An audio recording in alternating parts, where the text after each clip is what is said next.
주님 이 시간을 거룩히 받아주시옵소서.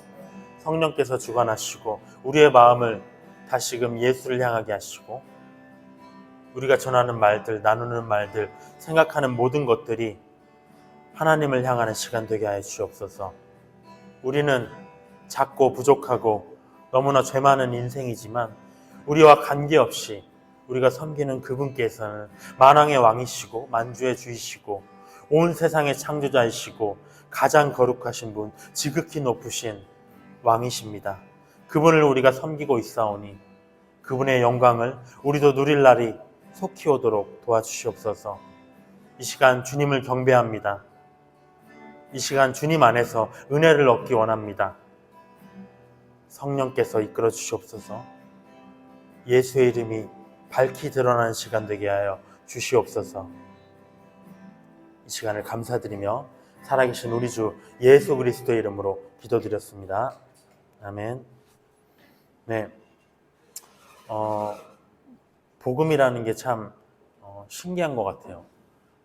영상으로 남기고 또 우리가 이렇게 서로 나누고 전하고 하고 있지만 우리가 알지 못하는 사이에 복음이 역사에서 운동력이 있어서 여러 가지 일들을 이루어 나가는 것 같은 느낌이 듭니다.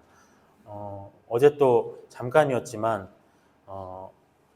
전에 알고 지냈던 또 한 분과 중국에 계신 한 분과 연락이 닿았습니다. 그래서 짧은 동안에 중국에 한번 왔으면 좋겠다 이런 얘기를 하시는데 크게 마음이 동하더라고요. 그래서 여러 가지 기도 속에서 준비하려고 합니다. 우리가 거기에서 상주하면서 몇 달씩 이렇게 할 수는 없겠지만 어찌됐든 간에 우리가 주님께서 기회를 허락하신다면 사도행전에서 일어났던 일들이 우리 교회에도 일어나지 말라는 법이 없다고 저는 확신을 합니다. 한번 경험해보고 싶어요. 지금 우리가 이 대한민국에서 신앙을 가지고 사는데 무엇이 거리낌이 있습니까? 무엇이 우리를 핍박합니까? 아무도 핍박하는 사람이 없어요.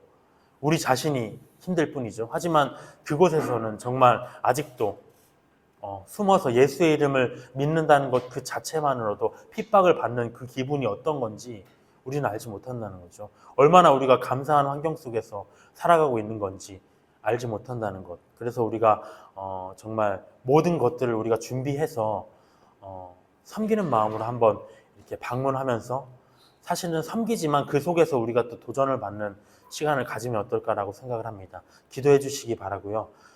일정들을 구체적으로 준비 한번 해보도록 하겠습니다. 오늘 누가복음 2장 참 신기해요. 마태복음 1장부터 시작한 게 올해 2월인데 누가 계산하지 않아도 크리스마스가 다가오는 마지막 이 주일에 누가복음 2장을 하게 되었습니다. 신기한 일이죠. 누가복음 2장 11절을 함께 읽어봤으면 좋겠습니다. 누가복음 2장 11절입니다. 함께 읽겠습니다.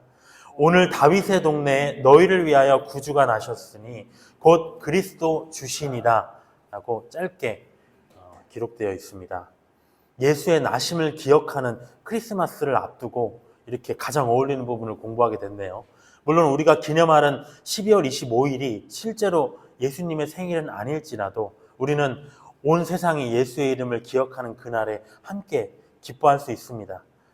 오늘 본문에서 성경은 구주 예수님이 너희를 위하여 나셨다고 돼 있어요. 근데 우리는 종종 어떻게 생각하냐면 우리가 예수님을 믿는 것이 하나님을 위한 것이라고 생각할 때가 많습니다. 예배하고 찬양하고 기도하면서 신앙생활 하는 게 하나님을 기쁘게 하기 위한 의식이다라고 생각할 때가 많아요. 하지만 오늘 성경은 하나님이 예수님을 주신 것은 우리를 위한 것이다, 너희를 위한 것이다 라고 합니다. 근데 우리가 그러한 예수님을 주신 것에 대해서 하나님을 향한 충분한 감사를 드리고 살고 있는가? 또 예수님을 믿는 우리는 그분의 은혜 안에서 매일매일 크리스마스와 같이 충분한 기쁨을 누리고 살아가고 있는가라고 생각을 해본다면 그러지 못할 때가 많다는 것. 그래서 지난 시간에 우리가 예수님의 수태고지에 대해서 배웠지만 오늘은 예수님의 나심, 특별히 크리스마스를 앞두고 이 메시지를 공부하면서 너희를 위하여 예수를 주었다. 이 의미가 무엇인가? 라는 부분을 되새겨 봤으면 좋겠습니다. 1절부터 7절까지는 예수님의 나심에 대해서 기록되어 있어요. 우리가 지난 시간 마태복음과 마가복음의 특징에 대해서 살펴봤지만 이 복음서는 특별히 그 메시지에 대해서 집중을 했다고 기록이 되어 있잖아요. 근데 누가복음을 공부해 보니까 어찌 보면 이 현실 세계, 현실적인 내용들이 많이 기록되어 있는 것 같아요. 어떤 배경적인 부분이라든가 역사적인 부분들을 간과하고 넘어가서는 안 될 것 같습니다. 그래서 오늘 좀 깊은 내용을 초반에 다루더라도 좀 주의 깊게 봤으면 좋겠습니다. 1절에 그때 가이사 아구스도가 영을 내려 천하로 다 호적하라 하였으니, 호적은 인구조사입니다. 가이사 아구스도는 로마 황제였죠, 당시에. 이 호적은 구레뇨가 수리아 총독되었을 때 처음 한 것이라. 가이사 아구스도는 로마 황제였고요. 구레뇨라는 총독은 시리아 이스라엘 지역을 다스리는 총독이었습니다. 이렇게 생각하시면 됩니다. 모든 사람이 호적하러 각각 고향으로 돌아가매 로마 법에 따라서 자기 고향에 가서 이제 인구조사에 등록을 하도록 명령을 내렸다는 거죠. 요셉도 다윗의 집 족속이므로 갈릴리 나사렛 동네에서 유대를 향하여 베들레헴이라는 다윗의 동네로 갔다고 기록되어 있습니다. 사무엘상 16장 1절에 보면 다윗의 아버지 이새는 베들레헴 사람이다 이렇게 기록되어 있습니다. 그러니까 그의 아들 다윗도 당연히 베들레헴 사람이겠죠. 그래서 그 베들레헴, 자기 조상들의 그 다윗의 고향으로 이제 가고 있는 겁니다. 근데 이 베들레헴이라는 뜻은 우리가 빵집이라고 알고 있어요. 생명의 빵이다라고 예수님이 자기를 증거하셨잖아요. 이런 부분에서도 또 예수님을 떠오르게 하는 지역입니다. 그곳에 이제 갔는데 5절에 보면 그 약혼한 마리아와 함께 호적하러 올라가니 마리아가 이미 잉태하였더라. 거기 있을 그때에 해산할 날이 차서 첫 아들을 낳아 강보, 포대기입니다. 강보로 싸서 구유, 말 먹이통에 뉘었으니 이는 여관에 있을 곳이 없음이러라 되어 있습니다. 예수님의 탄생이에요. 인구 조사를 위해서 이제 사람들이 마리아와 요셉뿐만 아니라 다 각지에서 베들레헴으로 왔을 거 아닙니까? 그러니까 여관을 구할 수가 없었어요. 사람이 너무 많으니까. 근데 마침 지금 마리아는 해산할 시기였다는 거죠. 그래서 할 수 없이 말구유에서 예수님을 낳았습니다. 지극히 높이 계신 영광의 왕께서 짐승을 먹이는 가장 낮은 곳에서 태어나셨다는 거죠. 세상 어디에도 이런 겸손의 왕은 없습니다. 4절에 따르면 예수님이 출생한 곳은 베들레헴입니다. 근데 성장했던 곳은 나사렛이에요. 두 도시의 거리가 150km 정도 떨어져 있습니다. 이것은 모두 구약 성경 말씀의 성취인 것을 우리가 알고 있습니다. 미가서 5장 2절에 보면 베들레헴에서 나실 것이다. 어디에 예언되어 있는가? 미가서 5장 2절에 보면 베들레헴 에브라다야 너는 유다 족속 중에 가장 작을지라도 이스라엘을 다스릴 자가 내게서 내게로 나올 것이라. 그의 근본은 상고의 영원에 있느니라. 상고와 영원은 똑같은 말입니다. 영원 속에 있는 자가 베들레헴에서 나온다는 거죠. 예수님의 말씀한 것입니다. 그래서 해산할 시기에 맞추어서 때마침 로마의 인구 조사가 시작되었고요. 나사렛에 있던 예수님의 부모들이 고향인 베들레헴으로 이동시켜서 메시아가 베들레헴에서 출생하는 것, 이것이 바로 이 말씀의 성취를 위한 하나님의 섭리였을 거라고 생각을 합니다. 근데 두 번째, 우리가 생각해 볼까요? 나사렛 사람이라 불리실 것, 어디에 기록되어 있을까? 혹시 아십니까? 나사렛 사람이라 불릴 것. 알고 계십니까? 되게 어려웠어요. 나사렛 사람. 네? 아니요. 직접적으로 되는 구절이 다릅니다. 어디냐면 이사야서 11편 1절 한번 봐볼까요? 되게 찾기 어려웠어요. 근데 되게 어려워요. 이사야서 11편 1절에 보면 나사렛 사람이라 부를 것이라. 어딘가 이새 1절에 보면 11편 1절에 보면 이새 줄기에서 한 싹이 나며 그 뿌리에서 한 가지가 나서 결실할 것이다 이렇게 돼 있어요. 이새라는 줄기에서 다윗의 아버지죠. 거기에서 한 싹이 나고 그 뿌리에서 한 가지가 난다. 싹과 가지가 똑같은 의미입니다. 근데 이 히브리어가 바로 넷제르라는 말이라고 해요. 넷제르. 이게 뭐냐면 나사렛이라는 거죠. 그래서 나사렛 사람이다라고 직접적으로는 안 되어 있지만 이새 줄기에서 넷제르가 날 것이다. 나사렛 누군가 바로 예수라는 거죠. 이 내용들. 그래서 이 내용들의 성취가 바로 예수님을 향한 내용이었습니다. 근데 우리가 돌아와 보면 이제 5절에 보면 이제 인구 조사를 하러 갔잖아요. 근데 인구조사를 갔을 때 마리아가 예수님을 출생했다. 그러니까 예수님의 출생 연도, 좀 역사적이지만 한번 잘 생각해 볼 필요가 있어요. BC 6년에서 4년 사이라고 합니다. 우리가 연대를 이야기할 때 흔히 쓰는 BC AD가 무엇인가? 로마의 디오니시우스라는 학자가 예수님의 출생 연도를 기준으로 해서 이 연대를 도입했습니다. 그래서 BC, Before Christ라는 거죠. 예수님 이전 시대, 그다음 AD, 아노 도민이죠. 예수님 이후 시대를 나눴습니다. 그러면 근데 당시에 0이라는 숫자가 없었어요. 0이라는 숫자는 인도에서 왔습니다. 근데 이 당시에는 0이라는 숫자가 없어서 연대기 체계에 없었기 때문에 디오니시우스가 예수님의 탄생을 그러면 언젠가? AD 1년이 돼야 되겠죠. 1년부터 예수님 이후가 시작되는 거니까. 예수님 이전은 비포, BC니까. 근데 우리가 이제 역사적 기록들을 나중에 훗날에 따져보니까 그러면 예수님의 출생 시기가 AD 1년이어야 되는데 정확히 산정을 해보니까 사실은 4년에서 6년 전이었다는 거죠. 그래서 예수님의 출생 시기가 아이러니하게도 BC 6년에서 4년 사이가 돼버린 겁니다. 좀 오류가 생긴 거죠. 근데 중요한 건 무엇이냐? 예수님이 탄생하신 이 시기에 로마 황제 가이사가 명을 내렸어요. 그래서 이스라엘의 인구 조사를 누가 주도했느냐라는 게 문제인 거죠. 명을 내려서 여기는 보면은 우리가 누가복음에 봤듯이 구레네 총독이라고 지금 나와 있어요. 근데 예수님의 탄생 시기에 누가 총독이었나요? 마태복음 2장에 보면 헤롯 대왕이었어요. 그러면 누가 도대체 이스라엘의 인구 조사를 한 것이냐? 마태는 예수님이 출생할 당시에 헤롯 대왕이 통치하고 있었다 이렇게 정확하게 밝히고 있거든요. 근데 여기서는 지금 인구 조사를 실시한 자가 구레네 총독이라고 하고 있다는 거죠. 이걸 두고 누가 얘기하느냐? 누가가 잘못 기록되었다. 학자들이 이렇게 얘기합니다. 성경의 오류다 이렇게 얘기합니다. 정말 그러하느냐는 것이죠. 헤롯 대왕이 통치했던 예수님의 탄생 시기는 BC 6년에서 4년 사이가 정확히 맞아요. 예수님의 출생은 확정이 되어 있습니다. 근데 구레네 총독에 임명되어서 인구조사를 했던 시기는 AD 6년이라고 또 돼 있어요. 10년 이상의 차이가 나요, 실제로. 뭐가 많으냐? 근데 우리가 생각을 해볼까요? 아무리 우리가 오류라고 할지라도 대통령의 이름을 착각할 수 있습니까? 10년 전의 대통령과 그 시기의 대통령을 우리가 착각할 수 있나요? 그 왕인데. 근데 특별히 누가는 모든 것을 근원부터 자세히 미루어서 살폈다고 했거든요. 이 치밀한 성격의 의사 누가가 이런 것들을 실수했겠느냐는 거죠.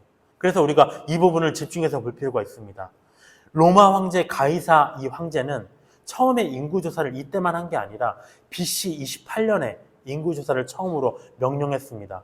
인구조사를 왜 하는가? 우리가 중앙집권적 체제예요.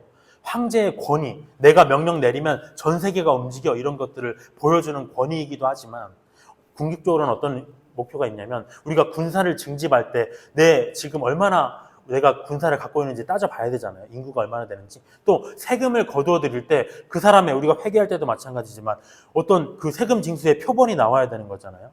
또 어떤 정책을 내려도 행정사무를 할 때에도 어떤 그런 관리할 수 있는 그런 체계가 필요했습니다. 그게 바로 인구조사인 것이죠.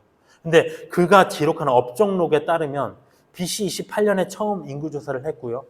BC 8년에 인구조사를 했고요. AD 6년까지 재임 기간 중에 3번을 했습니다.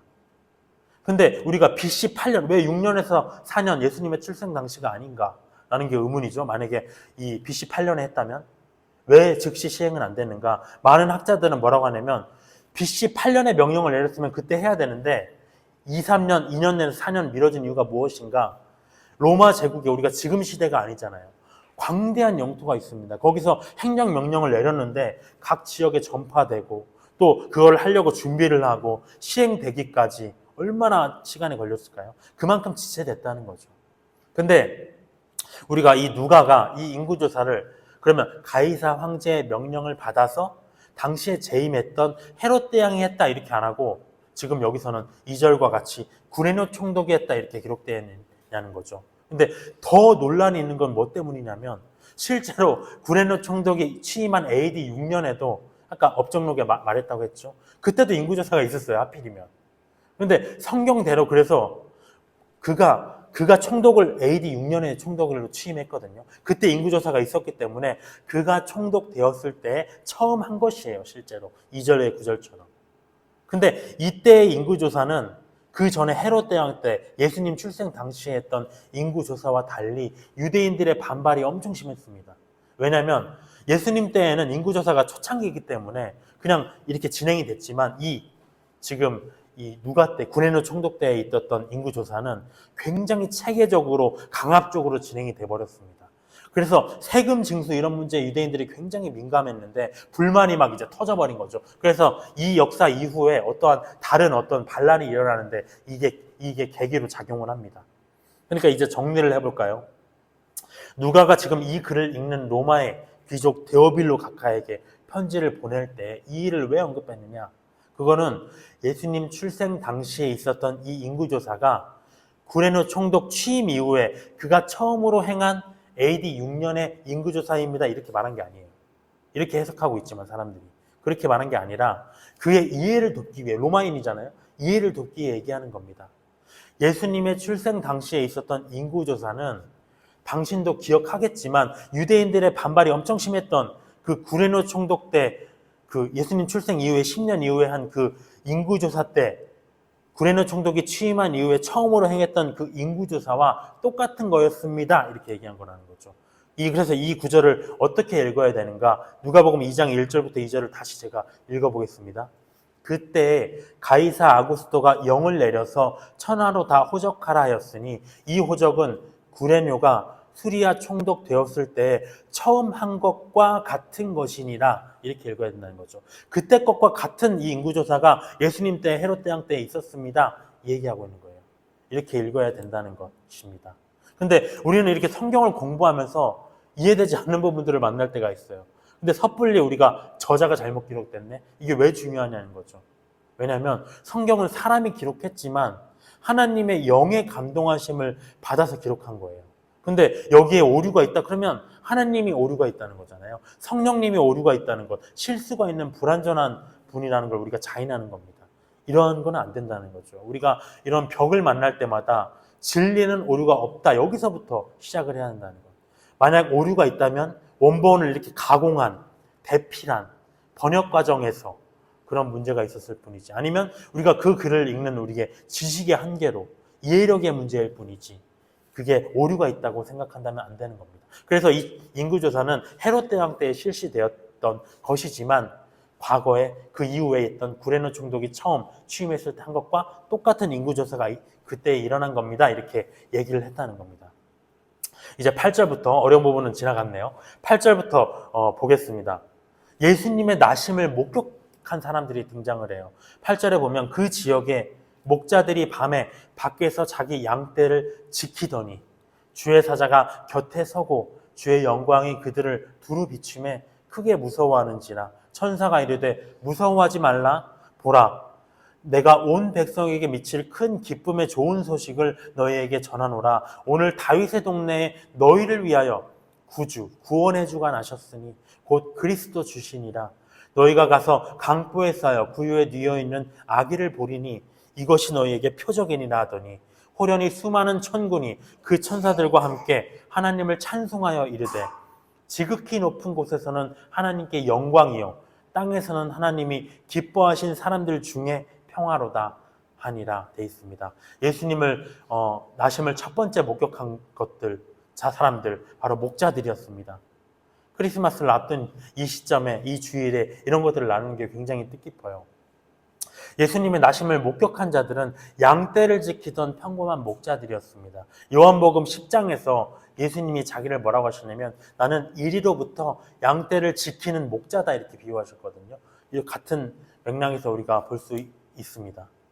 근데 우리가 많은 사람들이 예수님의 나심을 처음 목격한 자가 누구냐 하면은 동방박사를 얘기를 합니다. 근데 여기 정확히 나와 있잖아요. 목자들이었습니다. 동방박사는 사실 예수님이 태어나신 지 한 2년 정도 후에, 몇 년 후에 구유가 아닌 집안에서 그분을 만났다고 마태복음 2장에 나와 있습니다. 2년 정도 후라고 나오진 않았지만 집안에서 만났다 이렇게 돼 있어요. 근데 왜 2년이냐? 예수님을 죽이려는 헤롯 대왕의 스토리와 동방박사 이야기가 나오고 있는데 헤롯 대왕이 베들레헴에서 태어난 2살 이하의 아이를 모두 죽여라 이렇게 했다는 얘기와 맞먹는다는 거죠. 이를 뒷받침하는 근거가 바로 마태복음에 기록되어 있기 때문입니다. 그래서 정리하면 그러면 어떻게 됐느냐? 이들의 동선이 나사렛에서 그냥 살았어요. 요셉과 마리아는. 근데 인구 조사를 위해서 베들레헴에 왔습니다. 근데 거기서 예수님을 낳고 바로 떠나지 않고 한 몇 년 정도 거기에 머물렀습니다. 근데 그 과정에서 베들레헴에 찾아온 동방박사를 만나고 또 동방박사가 떠나니까 바로 꿈에서 헤롯 대왕을 피해서 애굽으로 가라 이런 계시를 받고 애굽으로 간다는 거죠. 근데 그 사이에 헤롯이 죽고요. 애굽에서 2년간 머무르다가 나사렛으로 돌아오는 일정이었습니다. 애굽으로 간 것, 이것도 마찬가지로 호세아서 11장 1절에 내 아들을 애굽에서 불렀다라고 하신 말씀의 성취를 위한 것이었죠. 근데 14절에서 목자들이 아기 예수님을 방문했을 때 호련히 수많은 천군 천사가 하나님을 찬송하면서 예수님을 가리켜서 하나님이 기뻐하신 사람들 중에 평화로다 이렇게 얘기했습니다. 왜? 평화는 우리가 헬라어로 에이레네예요. 화목을 뜻한다고 합니다. 화목. 왜 예수님은 하나님이 기뻐하신 사람들 중에서만 평화, 화목인가? 당연한 얘기죠. 예수님으로 인해 얻게 될 하나님 아버지와의 평화, 화목은 하나님이 기뻐하사 구원하시기로 예정하셔서 예수님을 믿은 사람들만 얻을 수 있기 때문입니다.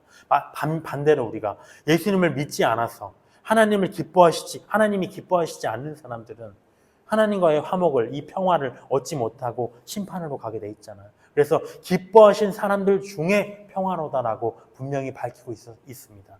15절에 보면 천사들이 떠나서 하늘로 올라가니 목자가 서로 말하되 이제 베들레헴으로 가서 주께서 우리에게 알리신 바 이 이루어진 일을 보자 하고 빨리 가서 마리아와 요셉과 구유에 누인 아기를 찾아서 보고 천사가 자기들에게 이 아기에 대하여 말한 것을 전하니 듣는 자가 다 목자들이 그들에게 말한 것을 놀랍게 여기되 마리아는 이 모든 말을 마음에 새겨 생각하니라.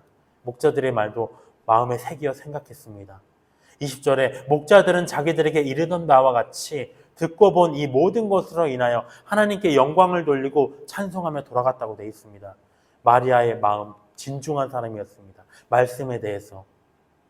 21절에 할례한 지 8일이 되매 할례할 8일이 되매 우리가 왜 여기서 보면 21절부터 24절까지 모든 이야기들이 율법에 따라서 움직입니다. 예수님의 부모들도 율법을 성실히 지켰어요. 첫 번째 레위기 12장 3절에 보면 유대인인 예수님도 태어난 지 8일 만에 할례를 받았다. 레위기 12장 3절에 따라서 첫 번째 기록되어 있고요. 그리고 그 이름을 예수라 했습니다. 스테고지 때 받은 구원자의 이름이었죠. 그리고 잉태하기 전에 천사에게 일컬음 바라라. 모세의 법대로 정결 예식의 날이 차 아기를 데리고 예루살렘에 올라갔다고 되어 있습니다. 이게 무엇이냐? 마리아는 레위기 12장 2절부터 4절에 보면 40일간 부정한 상태로 남자아이를 낳았기 때문에 여자아이는 또 더 길어요. 몇 년간 부정한 상태예요. 근데 남자아이를 낳았기 때문에 40일간 부정한 상태로 간주되어서 성수에 들어가지 말라 이렇게 기록되어 있었습니다. 그래서 모세의 법대로 정결 예식의 날이 찰 때까지 40일간 아기를 데리고 있다가 그때에서야 부정한 기간이 끝났을 때 정결 예식을 위해서 제사를 위해서 이 부부가 함께 예루살렘 성전으로 올라간 겁니다. 23절에 이는 예루살렘 성전에 올라간 목적은 주의 율법에 쓴 바 첫 해 처음 난 남자마다 주의 거룩한 자라 하리라 한 대로 아기를 죽게 드리기 위해서 갔다고 돼 있죠. 이것도 출애굽기 13장 2절의 율법에 따른 겁니다. 모든 초태생은 하나님께 구별하라고 했기 때문에 이 아이를 드리는 제사의식을 위해서 올라간 겁니다. 24절에 또 주의 율법에 계속 나와요. 율법에 말씀하신 대로 산비둘기나 한 쌍이나 혹은 어린 집비둘기 둘로 제사하려 함이라. 우리가 여기서 봤을 때 정결 예식을 위해 제사를 드려라. 이건 어디에 있냐면 레위기 12장 8절에 돼 있습니다. 마찬가지로. 근데 어린 양이 아니라 비둘기를 드렸다는 건 무엇이냐? 이 집안이 굉장히 가난했다는 증거라는 거죠. 그래서 이 할례의 의식, 정결의 날이 찰 때까지 기다린 것, 또 초태생을 구별해 드린 것, 그리고 정결 예식을 위해서 제사를 드린 것 모두 레위기와 출애굽기와 율법에 기록된 내용대로 이 마리아와 요셉이 행했습니다.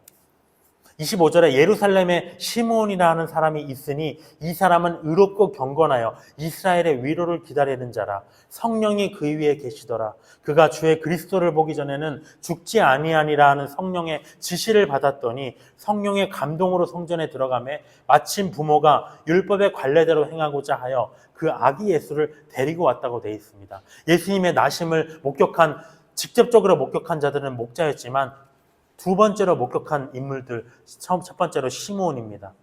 부부가 지금 마리아와 요셉이 예루살렘 성전에 정결 예식을 위해 올라갔을 때 시므온이라는 남자를 만났습니다.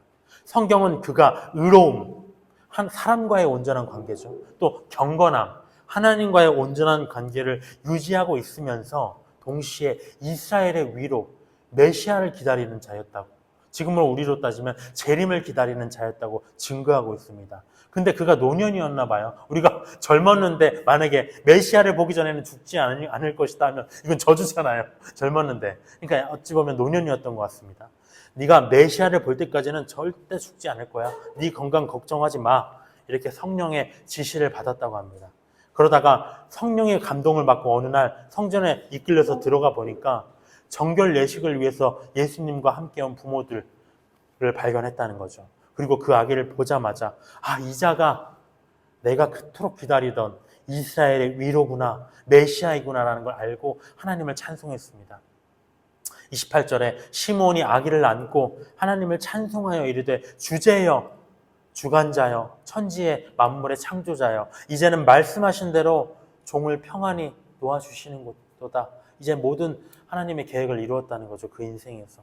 내 눈이 주의 구원을 보았사오니 이는 만민 앞에 예비하신 것이요 이방을 비추는 빛이요 주의 백성 이스라엘의 영광이니이다 하니 그의 부모가 그에 대한 말들을 놀랍게 여기더라 라고 되어 있습니다. 예수님의 구원은 이스라엘뿐만 아니라 이방에까지 미친 것, 그리고 특별한 예수님을 향한 예언을 뒤에서 남깁니다. 34절에 시므온이 그들에게 축복하고 그의 어머니 마리아에게 말하여 이르되 보라, 이는 예언이죠. 지금 이스라엘 중 많은 사람을 패하거나 흥하게 하며 비방을 받는 표적이 되기 위하여 세움을 받았고 또 칼이 너의 마음을 찌르듯 하리니 이는 여러 사람의 마음의 생각을 드러내려 함이니라 하더라. 예수님에 대한 첫 번째 예언입니다. 34절과 같이 이스라엘 중 많은 사람을 패하거나 흥하게 할 것이다.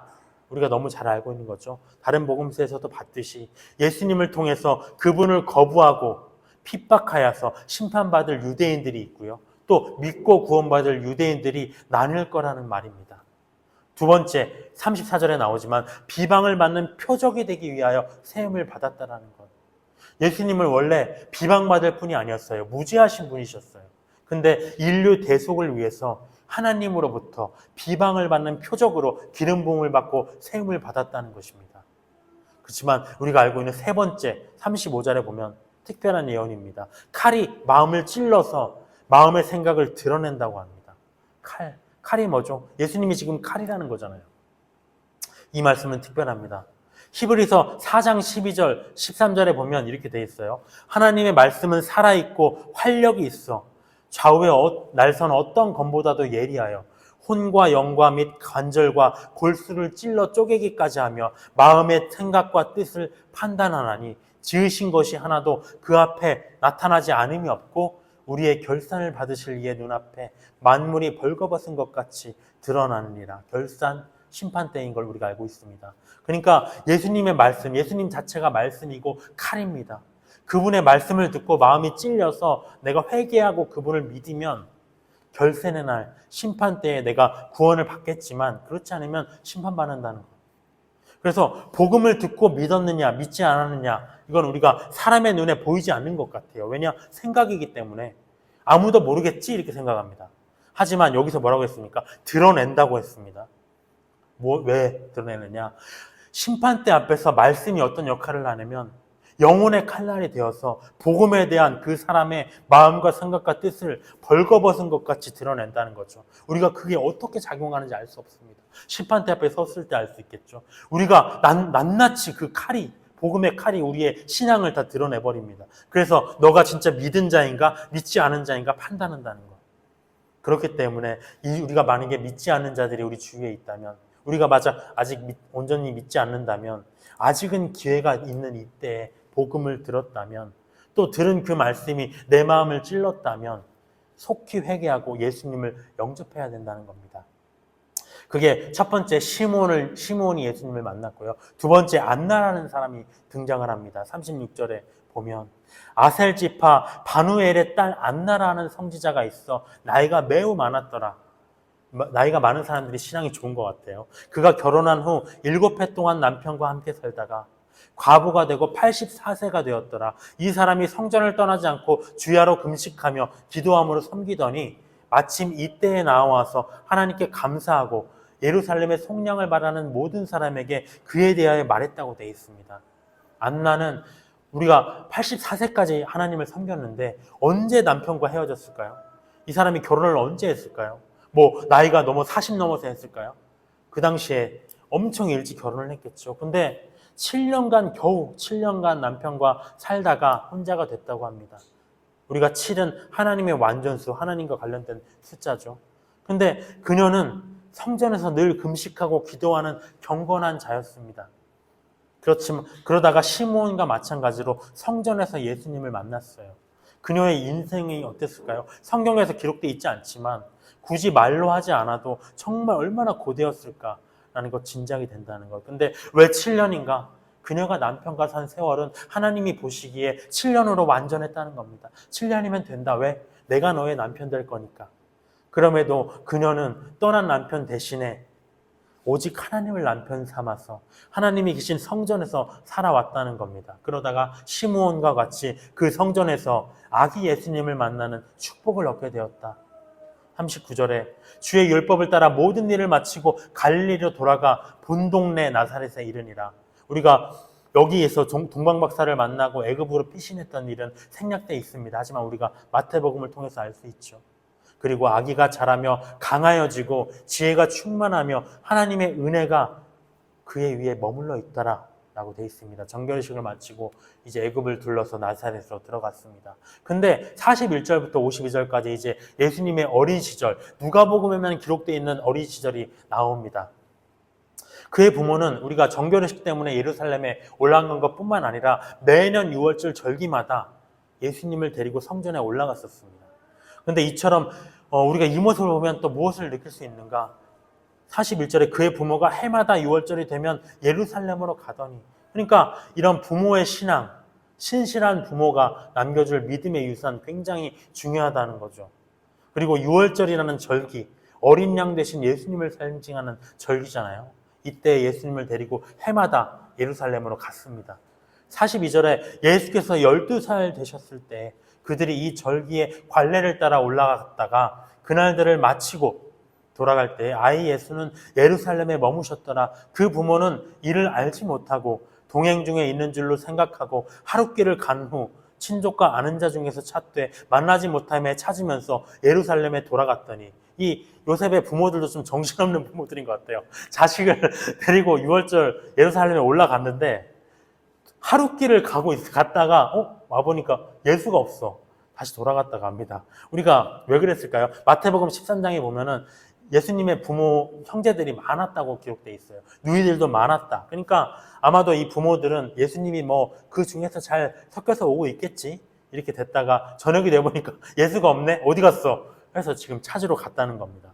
우리가 과부 안나가 남편과 지낸 횟수가 7년이자면 충분했다 이렇게 얘기를 했는데, 하나님의 완전수 7년이었다고 했는데, 또 예수님의 지금 어린 시절을 언급하는 이때가 12살이네요. 우리가 하나님의 섭리와 계획을 얘기하는 숫자. 46절에 그래서 사흘 후에 성전에서 만났다고 되어 있습니다. 그가 성생들 중에 앉으사 그들에게 듣기도 하시며 묻기도 하시니, 들을 게 있으셨을까요? 아무리 어린 예수님이지만 듣는 자가 다 그 지혜와 대답을 놀랍게 여기더라. 그의 부모가 보고 놀라며 그의 어머니는 이르되 아이야 어찌하여 우리에게 이렇게 하였느냐, 보라 네 어머니가 아버지와 내가 근심하며 너를 찾았노라. 이렇게 부드럽게 얘기했을까요? 등짝 스매싱 하면서 했겠죠. 왜 이놈의 새끼야, 너 정신머리가 있냐 없냐 했겠죠. 근데 예수님을 찾아서 예루살렘을 헤매던 부모는 3일 만에 그분을 발견했습니다. 근데 예수님은 성전에서 유대교 선생들과 지금 성경을 가지고 논하고 있었어요. 뭘 먹고 마시면서 3일을 지냈는지 모르겠지만 이 모습을 본 부모는 놀라가지고 우리가 너무 걱정했다. 왜 이러고 있느냐 이렇게 얘기했습니다. 근데 이 12살밖에 안 된 예수님이 당황한 기색 하나도 없이 뜻밖의 얘기를 한다는 거죠. 50절에 예수께서 이르시되 어찌하여 나를 찾으셨나이까? 내가 내 아버지 집에 있어야 될 줄을 알지 못하셨나이까 하시니. 내 아버지 집. 자기 육신의 부모는 요셉과 마리아, 그리고 육신의 집은 나사렛에 있지만 나의 진정한 부모, 영적인 부모는 하나님이고 영적인 집은 하나님이 계신 이 성전인 줄을 모르십니까? 그 부모들에게 그 일들을, 그 의미를 기억하지 못하고 있습니까? 묻고 있는 거죠. 마리아가 어떤 사람이었습니까? 수태고지를 받은 사람이에요. 또 목자를 통해서 그 예언을 들었을 때 그 모든 말을 마음에 새기었던 자입니다. 시므온과 안나의 예언을 지금 받았던 자입니다.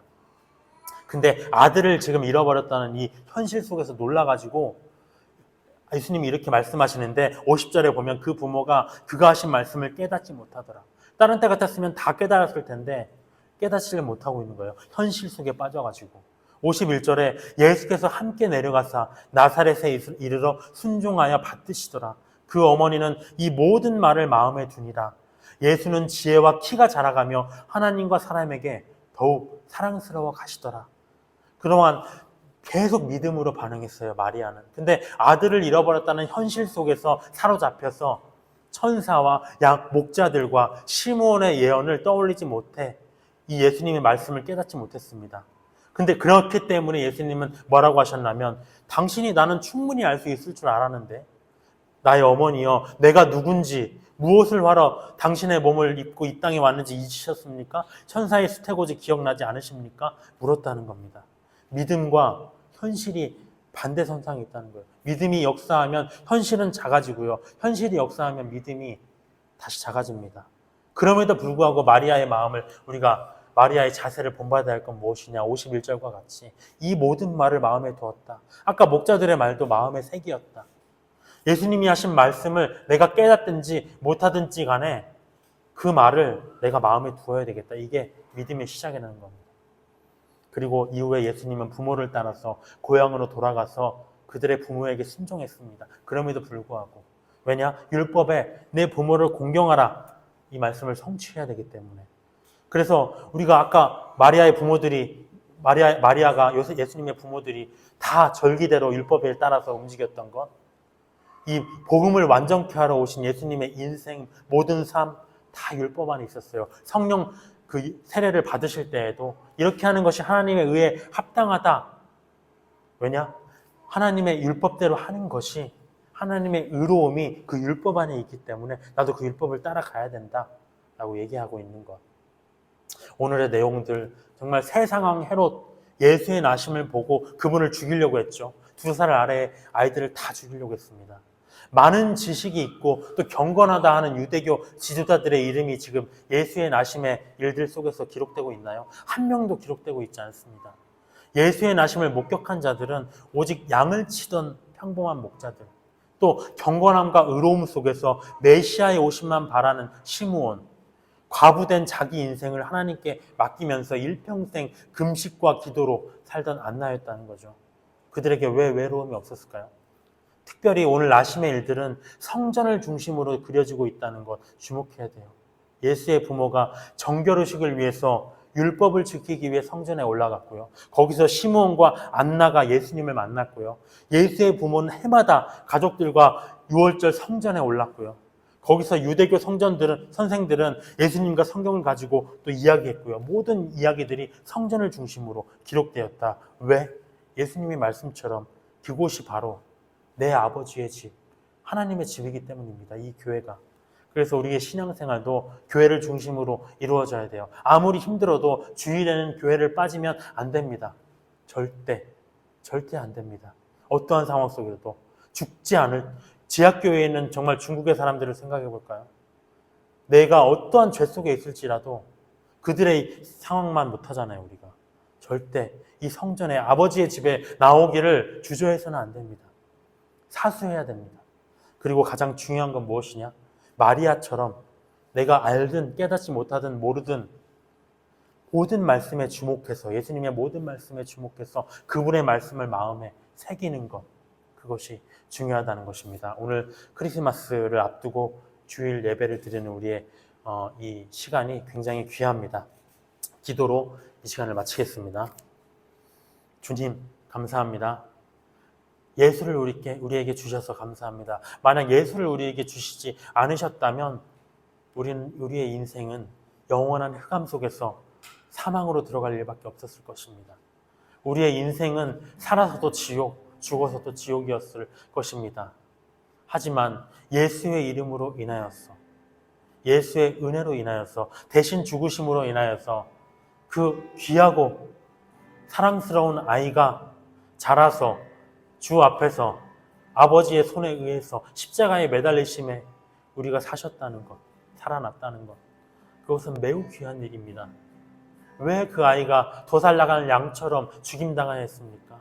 그 귀한 아이가, 하나님과 사람들에게 높임받아야 할 그 귀한 아이가 왜 죽으셔야 했습니까? 보잘것없는 끔찍한 죄인인 우리로 인함입니다. 주님, 용서해 주시옵소서. 그의 피를 늘 욕되게 하고 늘 그의 피에 합당치 못하게 살아가고 그의 은혜를 늘 기억하지 못하고 기쁨으로 살아가지 못하는 우리를 용서해 주시고, 다시금 예수의 나심을 기억하는 우리에게 은혜를 베풀어 주시고 용서를 주시고 성령의 충만함으로 하루하루를 살아갈 수 있도록 이끌어 주시옵소서. 우리 교회를 지켜주시고 우리의 믿음을 붙잡아 주시옵소서. 예수께서 오실 날이 속히 다가왔습니다. 그 당시에는 가장 낮고 낮은 모습으로 작은 아기로 오셨지만 다시 오실 그날에는 영광의 왕으로 만주의 주로 이 땅에 오실 것입니다. 그날에 우리가 주와 함께 기뻐할 것입니다. 시므온과 또 안나처럼 그날을 바라고 또 예수의 얼굴을 우리가 살아서 보는 우리 교회가 될 수 있도록 인도하여 주시옵소서. 감사드리며 이 모든 말씀 예수 그리스도의 이름으로 기도드렸습니다. 아멘.